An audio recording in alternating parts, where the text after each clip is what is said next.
Good morning সবাইকে। আজকে আমরা বেরিয়ে পড়েছি বাজার করতে সকাল সকাল। আমি এখন বাস স্ট্যান্ডে বসে জুতো বাঁধছি। আজকে হলো 7 তারিখ। আমরা চললাম এখন। বাজার আছে অনেক কিছুই, কিন্তু মানে সবজি বাজার নয়, এমনি মাংস বাজার আছে। চলো বাজার করি আজকে, তাহলে কি কি হবে সব দেখাই তোমাদেরকে। আমরা টাইগার প্রনস আর কাঁকড়া নিলাম।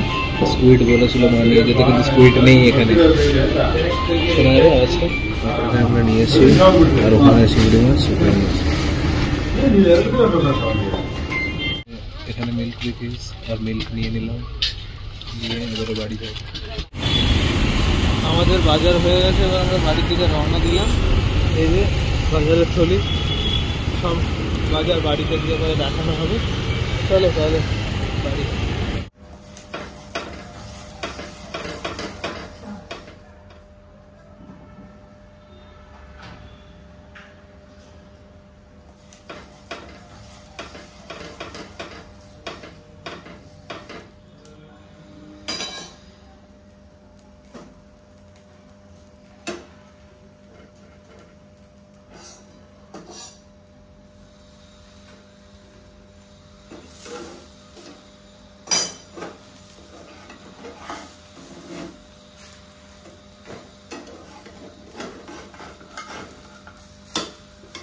মর্নিং। আজকে রবিবার, সকালটা ধোসা দিয়েই শুরু করলাম।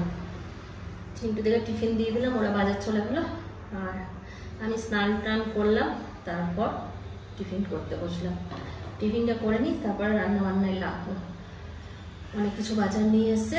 চিন্টুরা বাজারটা রেখে দিয়ে আবার বেরোলো। রিন্টুর ফোনের কভারটা বললো নিয়ে আসি। ওর ফোনে যে কভারটা দিয়েছে সেটা লাগছে না, তো এবারে ফোনটা হাত থেকে পড়ে গেলে নতুন ফোন যদি নষ্ট হয়ে যায়, ওই জন্য বললো রিন্টুর জন্য একটা কভার নিয়ে আসি। তোরা গেল। হ্যাঁ, কভার পেলি না? যা, অনলাইন অর্ডার করলে পাবি না। অনলাইনও তো নেই, বললো যে দেখছি 26 তারিখের মধ্যে আনার করানোর চেষ্টা করবো। ওখানে চলে গেলে ওখানে পাবে না কভার। এটা কি নতুন ফোন? একদম একদম নতুন, 2 দিন আগে লঞ্চ হয়েছে ওর কেনা। তাহলে তো মুশকিল, হাত থেকে পড়ে গেলে তো। 26 তারিখের আগে আমি করিয়ে দেবো। দেখ কি করে।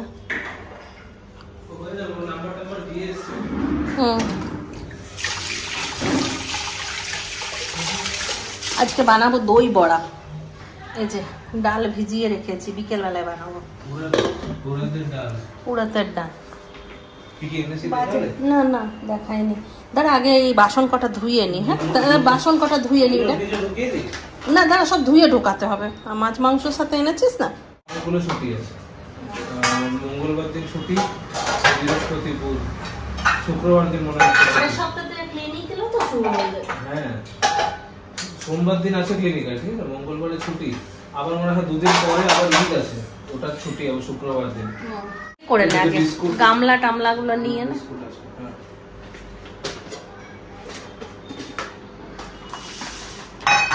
এই হরলিক্স বিস্কুট পেলাম না, হরলিক্স বিস্কুট এখানে আসে না মনে হয়।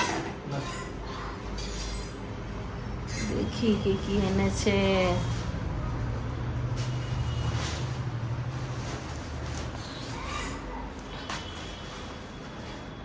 রেখে তো ধুয়ে তো বটে। ওখানে আছে চিকেন,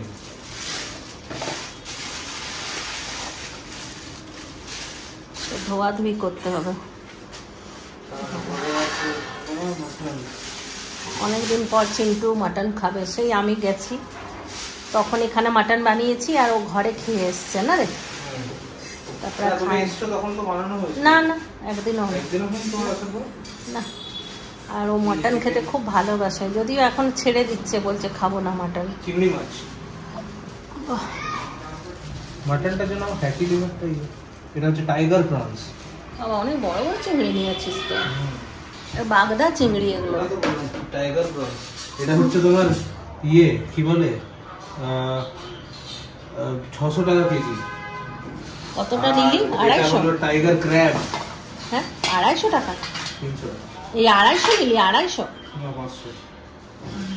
কাঁকড়া দেখো, চিন্টু কাঁকড়াটা খুব পছন্দ করে। যেদিন থেকে এসছে ওর খাওয়ার ইচ্ছে খালি কাঁকড়া আর স্কুইড। আমার খাওয়ানোর ইচ্ছে, খাওয়ার স্কুইড আর স্কুইডটা পরের সপ্তাহে নিয়ে আসো। এবারে আমি মাটনটা আগের পা থেকে পেয়েছি, মানে আগের পাটা, সামনের পাটা পেয়েছি। আগের বার লাস্ট টাইম যখন নিয়ে এলাম বাড়ি যাওয়ার আগে একদিন মাটন আনলাম না, সেইবারে আমি পেছনের পাটা পেয়েছিলাম, ছিল না, শেষ হয়ে গেছিল, নিয়ে পেছনের পাটা দিল, এইবারে আগের পাটা পেয়েছি। এইমাত্র ধোয়াধুয়ি কমপ্লিট করলো চিন্টু, এখন চিকেন ম্যারিনেট করছে। মাটনটা কিছুটা রেখে দিলাম, ওই অল্প একটুখানি করব, কারণ মাটন আমিও 1-2 পিস খাই, রিন্টুও ঝোল আলু খায়, খাওয়ার মধ্যে খালি চিন্টু। তো চিন্টুর দুবেলা হয়ে যাবে, একটু রেখে দিই, ওর জন্যই আবার কোনো সময় করে দেবো, এত ভালোবাসে খেতে যখন, তাই না। আর কাঁকড়া টাকড়া ধুয়ে সব ফ্রিজে ঢুকিয়ে দিয়েছি, চিকেনটাও ম্যারিনেট করে ফ্রিজে ঢুকিয়ে দেবো, মাটনটাও ঢুকিয়ে দেয়। ডাটা আলুর সবজি করে নিলাম, মাটন আর ডাটা আলুর সবজি এই হবে আজকে।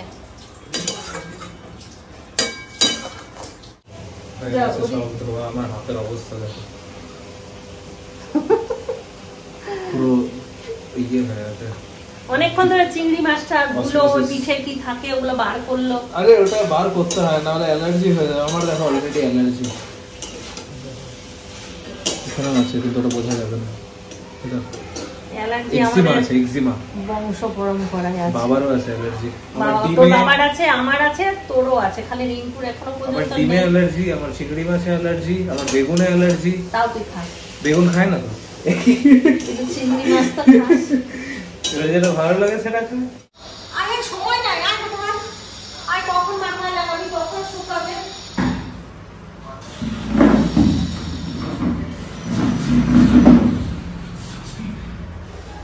মেথি, কালো জিরে, আমলকি সব বেটে একটা পেস্ট বানিয়েছি, যেটা মাথায় লাগাচ্ছি এখন আমরা। আমিও লাগিয়েছি সকালে, এখন চিংড়ি আর লেবু লাগাবো। চিংড়িটা এখন লাগিয়ে দিয়েছি, চিংড়ি খুব ভালো লেগেছে, মাছ ঝোলটা পুরো ভালো হয়ে যাচ্ছে।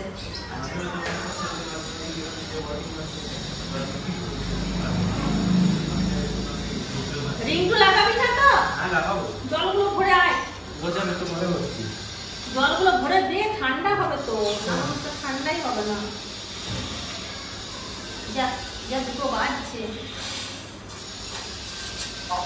দেখি মাটনের কালার কেমন এসছে। ওয়াও, একেবারে লাল লাল মাটনের ঝোল। ডাটা নিয়েছি,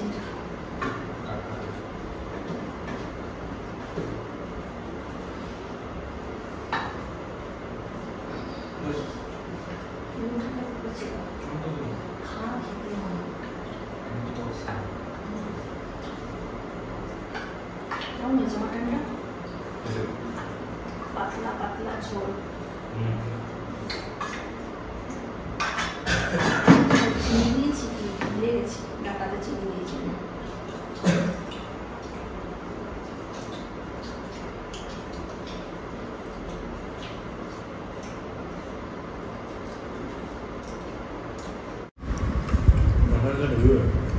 ঘরের মতন হয়েছে। গরম মশলা নেই, গরম মশলা ছাড়া, ওটা তো বিরিয়ানি মশলা না। এখানে কত টাকা কেজি নিল মাটন? 1 কেজি 780। ভাত খেয়ে টানা একটা ঘুম দিলাম, দিয়েই রান্নাঘরে চলে এসেছি। দই বড়াটা বানাতে হবে, আর বেশি দেরি করব না। বেশি দেরি যত করব এনার্জি তত লস হবে, আর করতে ইচ্ছে হবে না। তাই একদম এক ঘুম দিয়ে রান্নাঘরে চলে এলাম। আর এখানে এই যে ডালটা বাটা হয়ে গেছে, এর মধ্যে একটু নুন দেব আর একটুখানি দেবো খাবার সোডা। সুপ্রিয়া আমার বাড়ি এসেছিল, সুপ্রিয়া ও আমাকে বলেছিল যে কাকিমা দই বড়া বানাবে তো, একবার দই বড়াটা শেখাবে। তো আমি একবার বানিয়েছিলাম, মনে হয় ওটা হয়তো দেখেনি নাকি আমি দেখাইনি, আমারও ঠিক মনে পড়ছে না। তো ওর জন্য আরেকবার আমি শেয়ার করছি দই বড়াটা। ডালটা তো ভিজিয়ে রেখেছিলাম কালকে রাত্রেবেলাতে, এটাকে ভালো করে পেস্ট করে নিয়েছি মিক্সিতে। তারপরে এর মধ্যে নুন দিলাম আর অল্প একটু খাবার সোডা দিয়ে দেবো। ব্যাস, অল্প একটু দিলেই হবে, বেশি দিলে আবার এগুলো ভেঙে যাবে। এবার এটাকে ভালো করে ফেটিয়ে নেব। আর এটা এমন একটা খাবার যে এত ইজি বানানো আর এত সুস্বাদু খেতে, বাচ্চার থেকে বয়স্ক সবাই পছন্দ করে দই বড়া খেতে। কিন্তু অনেকেই দই বড়া পছন্দ করে না, কিন্তু এই পদ্ধতিতে যদি দই বড়া করে, যে খায় না সেও খাবে। তো চলো দেখাচ্ছি যে কেমন করে করলে সবাই তোমার দই বড়া খেয়ে প্রশংসা করবে। কড়াইয়ে তেল গরম করে নিয়েছি, বেশ অনেকটাই ডুবো তেল দিয়েছি। বড়াগুলো ভেজে নেব।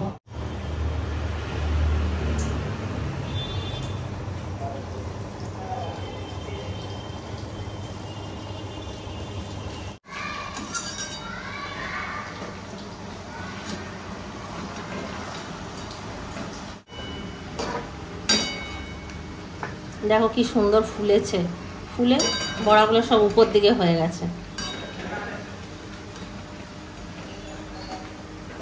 এগুলো এবার তুলে নেব আর এইভাবে সবগুলো ভেজে নিচ্ছি।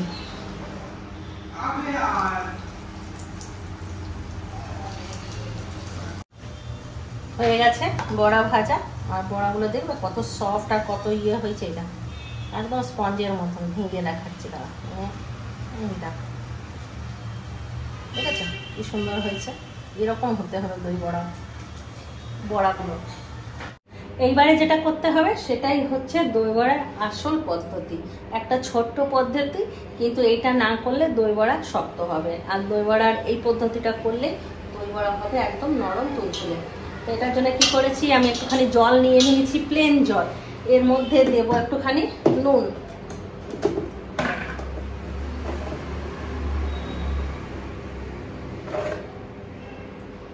অল্প একটু নুন দিলাম।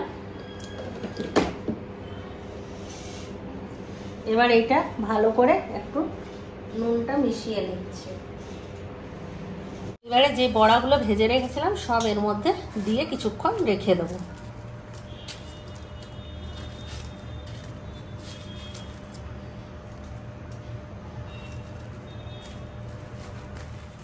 এটা 5 মিনিট ভেজানোর পরে সুন্দর এগুলো ভেতরে জল ঢুকে গেছে আর বড়াগুলো একদম নরম হয়ে গেছে। এগুলো এবার বার করে নেব।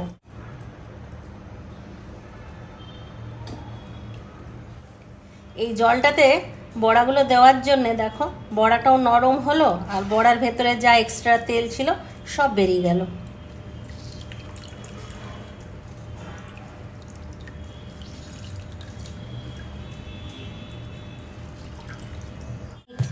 একটা মিক্সির জারে এবার চিনি দেব, কারণ আমি দই বড়াটা একটু মিষ্টি মিষ্টি করি তো। আর দেব একটুখানি নুন,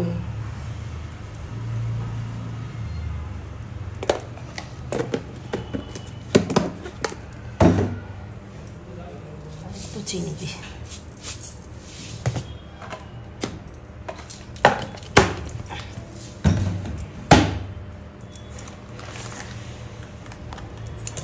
এবার এতে দিয়ে দেবো দই।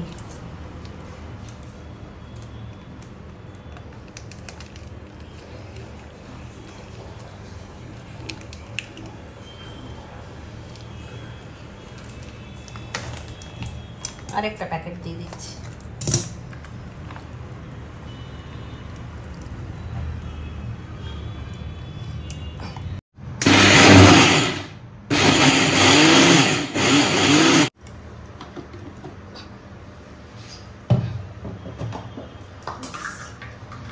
এই দইটা এতে নিয়ে নেব।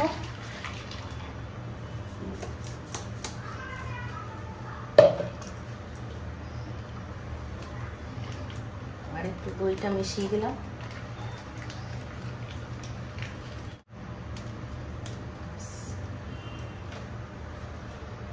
এবার এর মধ্যে বড়াগুলো দিয়ে দেবো।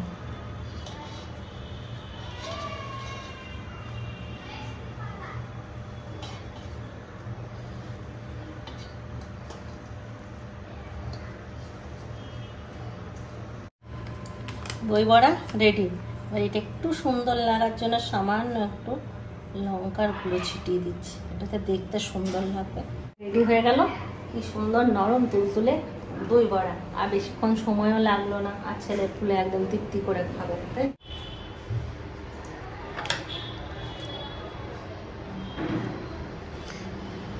তাই ছেলেগুলোকে দিই। কেমন হয়েছে? ভালো হয়েছে। আর নেবি? ওখান থেকে আমি নিয়ে আসছি, আর আছে তো তোদের জন্য বানানো। তুই নে ওখান থেকে নে, তুই দুটো নে, রিন্টু দুটো নে। রিন্টু রিন্টু কেমন হয়েছে? ভালো হয়েছে। তুই দাদাকে আজকেও ভিজিয়ে দিয়েছিস, একদিন মার খাবে তুই আমার মনে হচ্ছে। কি নরম হয়েছে না?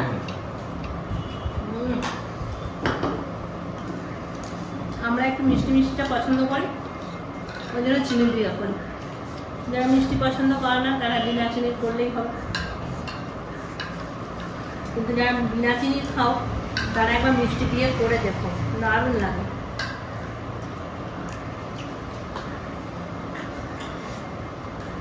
এখন ঘড়িতে বাজছে 11:29। দই বড়া খেয়েছি, তারপর আর ভিডিওই করিনি, ফোনে কথা বলছিলাম। টুম্পার সাথে আজকে 2 ঘন্টা কথা বলেছি, তারপর চিন্টুর বাবার সঙ্গে 1 ঘন্টা কথা বলেছি, আর দিদির সঙ্গে 2 ঘন্টা। এই সন্ধ্যের থেকে চলছে। আর এই কথা বলতে বলতে চিন্টুরও খাওয়া হয়ে গেল, আমিও খেয়ে নিলাম। আমি খেলাম পাঁপড় ভাজা, ভাত আর সজনে ডাঁটার তরকারি। আর চিন্টু আর রিন্টু মাটন ছিল, মাটন দিয়ে ভাত খেলাম। তা এখন আমি রিন্টুকে ডাকছি, আইসক্রিম আছে ফ্রিজে, চিন্টু এনে রেখেছে, ওইটাই খাবো। কিন্তু ওরা এত গেম খেলাতে ব্যস্ত হয়ে গেছে যে আমাকে দিচ্ছে না আইসক্রিমটা। পুরো ঘরটা আমার কারগিল হয়ে গেছে, সারাদিন গুলি চলছে, ঢ্যাঁ ঢ্যাঁ ঢ্যাঁ ঢ্যাঁ ঢ্যাঁ ঢ্যাঁ ঢ্যাঁ ঢ্যাঁ, এত গুলি চলছে যে মানে থাকা যাচ্ছে না। মনে হচ্ছে কোন সময় এই গুলি আমাকে লেগে যাবে। তো চলো, বলে বলে থকে গেলাম, আইসক্রিম দিলাম না। বলে বলে থকে গেলাম, আইসক্রিম দিল না। ভেবেছিলাম হাতে আইসক্রিম নিয়েই ব্লগটা শেষ করবো, আর হলো না। তাহলে চলো, সবাই ভালো থাকো, সুস্থ থাকো, ব্লগ দেখতে থাকো। টাটা বাবা, গুড নাইট, খতম।